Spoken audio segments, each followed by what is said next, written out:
Hello, everyone, my gorgeous Luna sisters.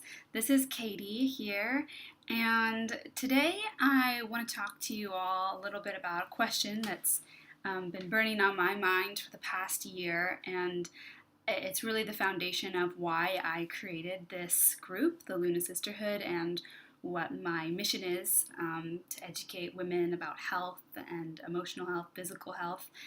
And the question is, why are women getting so sick? It became apparent to me when young women started coming into my life this year with different health challenges like mine, whether it was autoimmune or mental health challenges. All of a sudden, I realized I was not alone and that many of us were suffering out there. And it's become a huge epidemic. And the more I researched it, I found that the autoimmune has spiked, the mental illness has spiked, and eating disorders, of course. It's become a huge problem in our world and in our country specifically.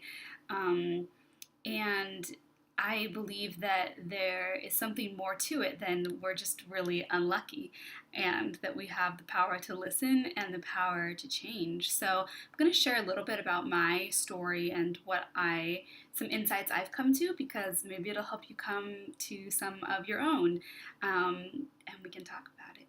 So, on my journey, I basically, ever since I graduated college, I felt this very intense pressure in the real world, right? I felt it in college too, but especially when I graduated, and pretty much my mind and my body started suffering right away when I was, pushed into the workforce.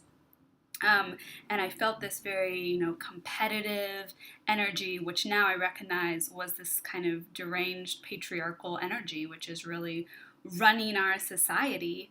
And I was participating in it. Everyone participates in it.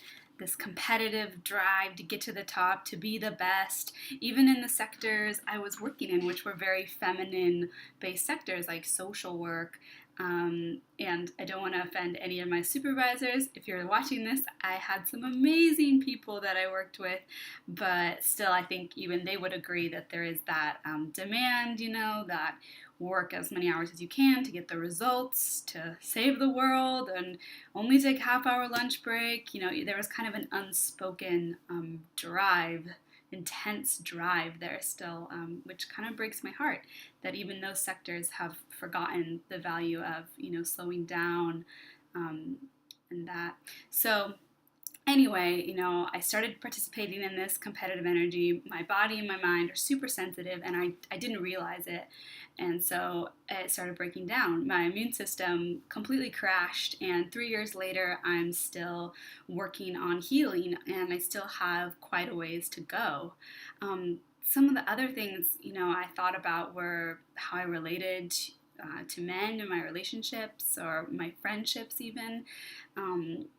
And I lost touch with what I really needed. I didn't view friends necessarily as like sisters to lean on for real deep emotional support, the deep emotional support that I needed, or relationships in that way either. And I was denying myself this medicine that I really needed, and I got myself in situations where I was very emotionally hurt over again, and even some trauma came into my life, which I still to this day haven't processed yet. It's on my to-do list. And without doing that, without processing my trauma or really realizing these deep emotional needs that I had, I was kind of slowly killing myself. And eventually my body just crashed. I had incredibly low self-worth, and that's perpetuated for sure by the media and by myself also, and just in the culture of women. We just are kind of bred to have this low self-worth, and even if we're not aware of it. And then, God forbid, we admit that we have insecurities, that we feel self-conscious, because there's this huge stigma around insecure girls. So it's this vicious cycle that feeds it, one after the other. And so all of this compiled onto me, the competitive, the patriarchal energy of being the best, the low self-worth, and not getting what I needed from my community. and everything, it just kind of came to a grinding halt, my life. But now, as I've slowly pieced the puzzle together, I'm piecing the puzzle together of what I need to function as a highly sensitive woman in this world. I'm starting to see some hope, and I really believe that I can heal, and I can get back in tune with my body, and kind of come out of this patriarchal drive.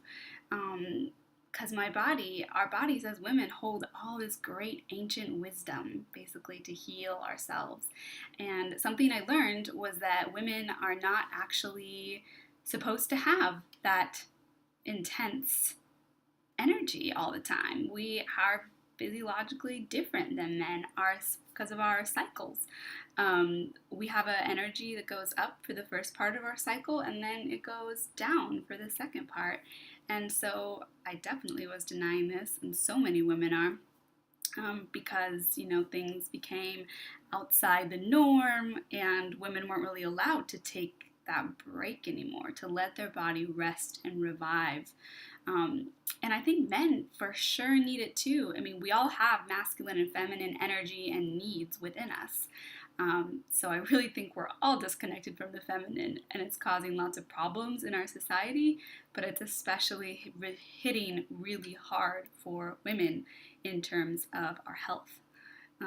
So that's my spiel on patriarchal energy today.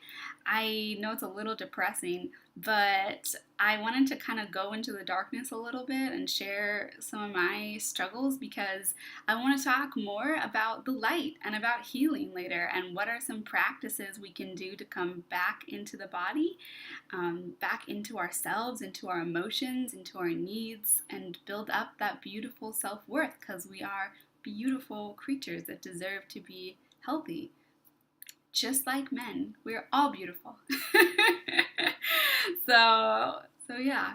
So if you feel like sharing a story with me, or just want to say that you liked it, show me some love down in the comments. I would love to hear from you about your story, and I can't wait to talk to you all later. Okay, much love to you all, gorgeous. Bye.